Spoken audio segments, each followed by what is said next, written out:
Voilà, nous voici à la fin de notre série de messages sur l'ABC de l'Évangile, c'est-à-dire nous sommes dans notre volume 5 et dernier volume pour cette série que le Seigneur nous avait mis à cœur dans le but de nous présenter clairement, de nous montrer une présentation claire de l'Évangile, de la bonne nouvelle. Parfois, il y a des gens qui ne savent pas comment prêcher Christ clairement, et non seulement ça, mais aussi donner l'opportunité, l'occasion à ceux-là qui ne connaissent pas Christ de le connaître, et que Dieu soit béni.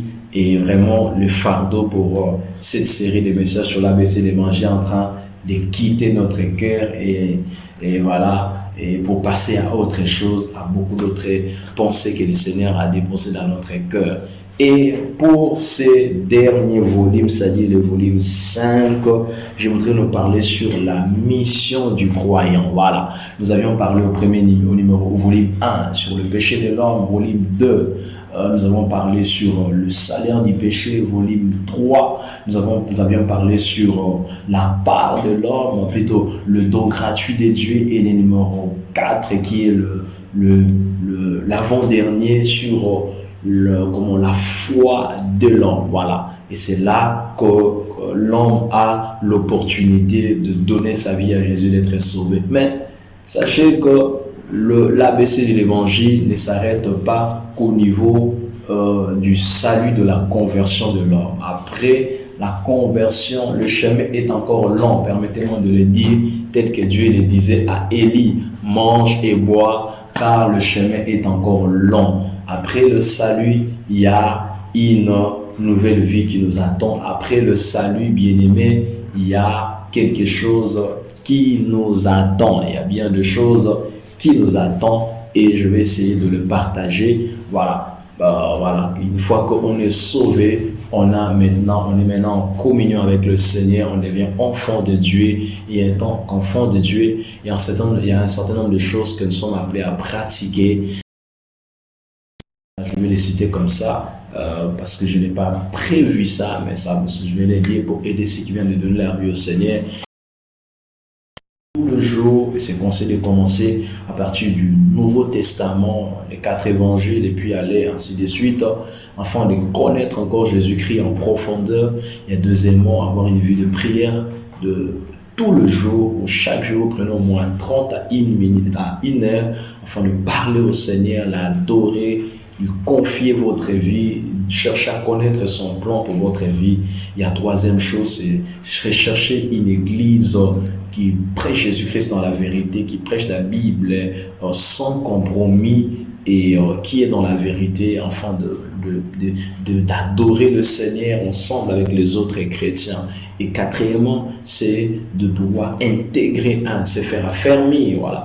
Et d'abord, il y a le baptême. Il faudrait se faire baptiser selon l'ordre de Matthieu 28, faire les affermissements si cela sont organisés dans votre église, et puis commencer à servir le Seigneur. Commencer à servir le Seigneur au sein des départements. Voilà. Ça, vraiment, c'est ce que je vous conseillerais de faire, et même de conseiller aux gens à qui vous allez gagner, prêcher Christ.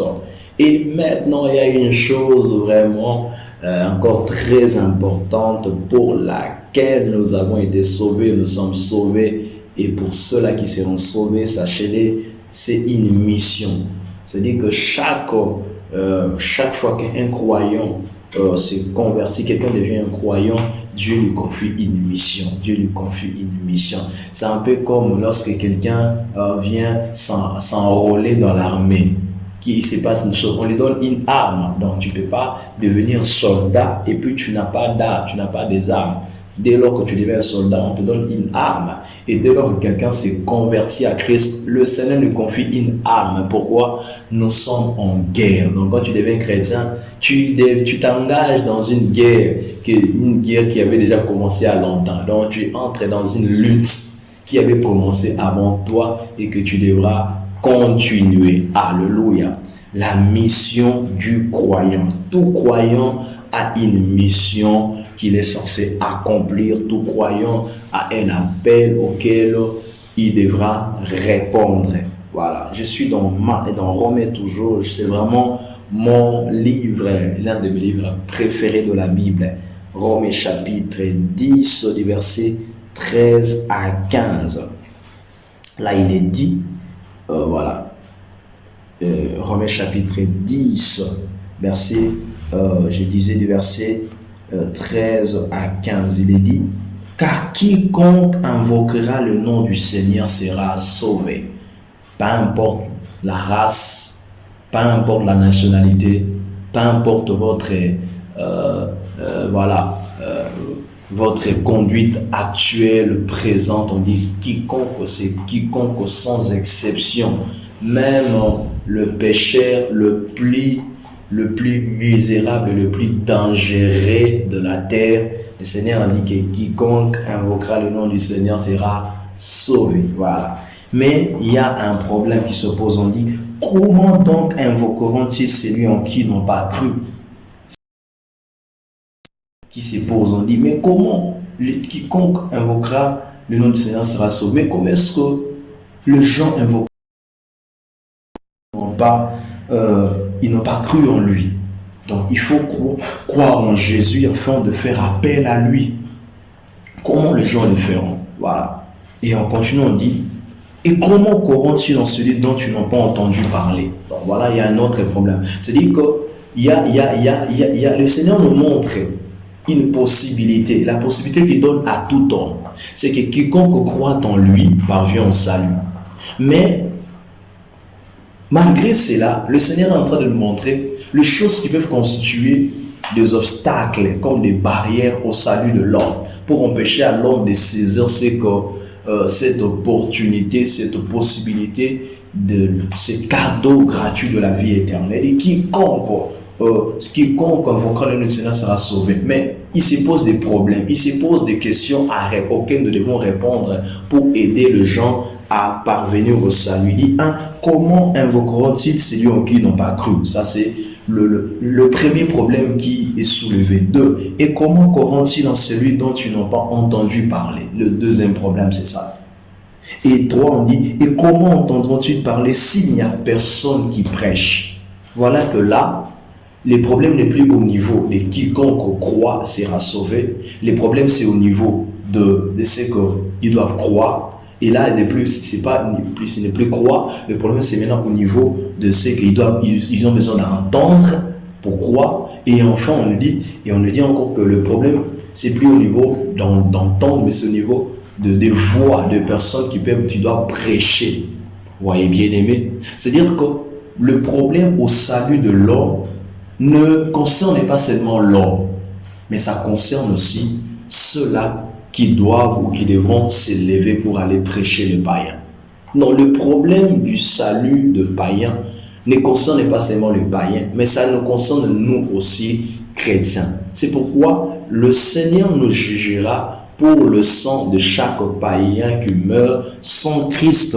Pourquoi? Parce que le verset 15 dit, et comment y aura-t-il de prédicateurs s'ils ne sont pas envoyés? Voilà. Donc, pour qu'il y ait quelqu'un qui prêche, il faut qu'il soit envoyé. Donc, il y a un autre problème qui est soulevé. Nous avons problème, donc, obstacle après obstacle, qui fait que, vous voyez que là, nous sommes en train de découvrir les obstacles empêchant venir au salut. On dit le premier obstacle, c'est qu'ils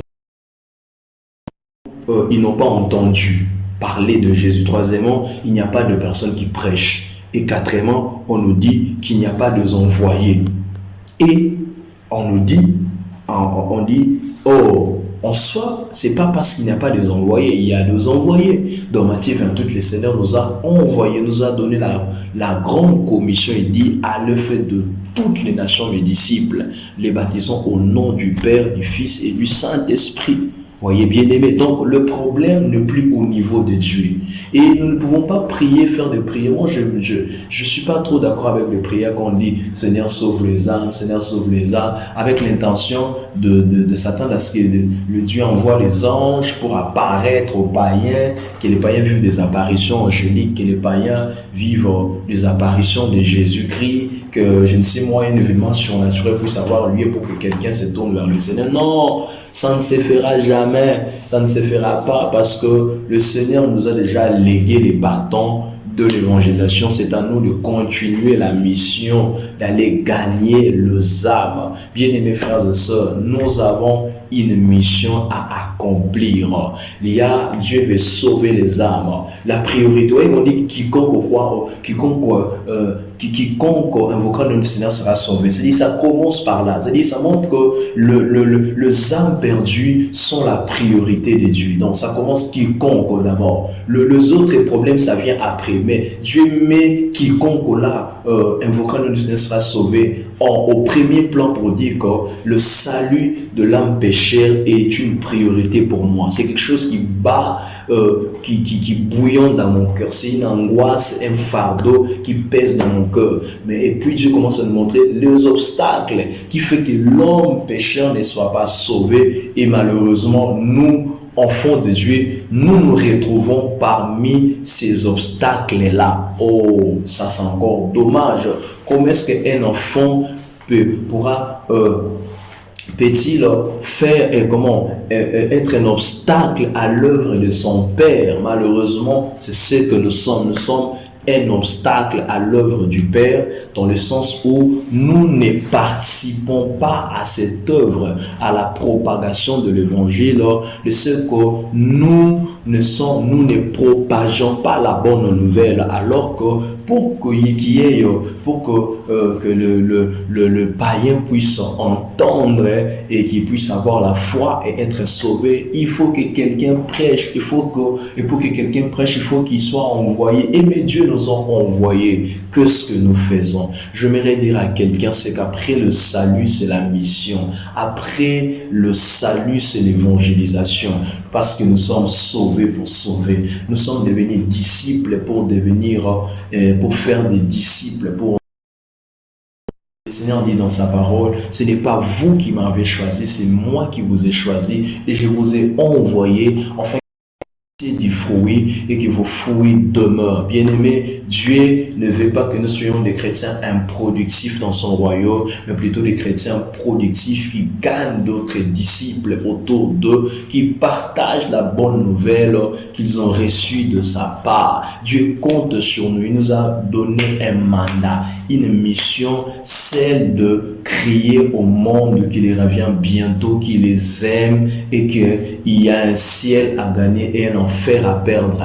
Dieu veut le sauver et il compte sur nous. C'est à nous d'en parler. Il n'a pas comme le disait Taylor Osborne, Dieu n'a pas d'autres pieds que nos pieds, il n'a pas d'autres yeux que nos yeux, il n'a pas d'autres mains que nos mains.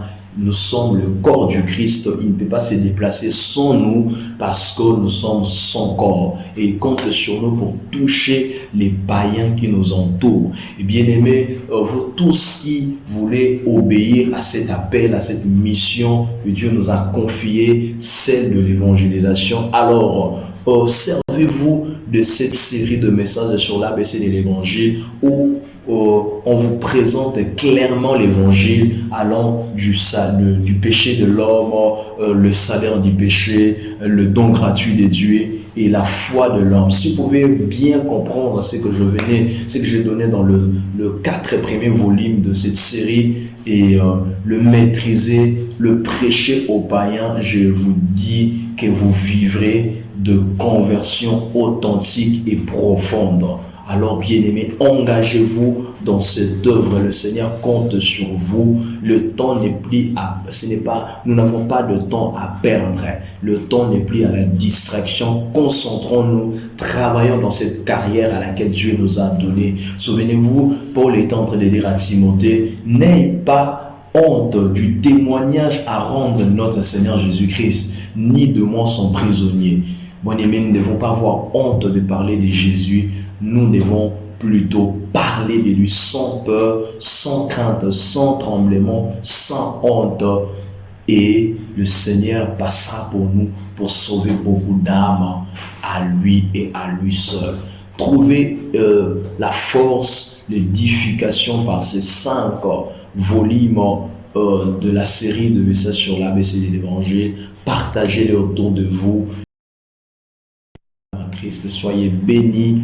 Aussi, Dieu vous touche pour soutenir notre ministère. Veuillez nous contacter sur Facebook, soit sur WhatsApp par les numéros qui s'affichent. Et le Seigneur ne manquera pas de vous bénir. Rejoignez l'armée de disciples multiplicateurs par WhatsApp, likez nos vidéos sur YouTube, activez la cloche de notification pour ne rien rater, partagez la vidéo autour de vous et que le Seigneur vous bénisse abondamment. Shalom chez vous.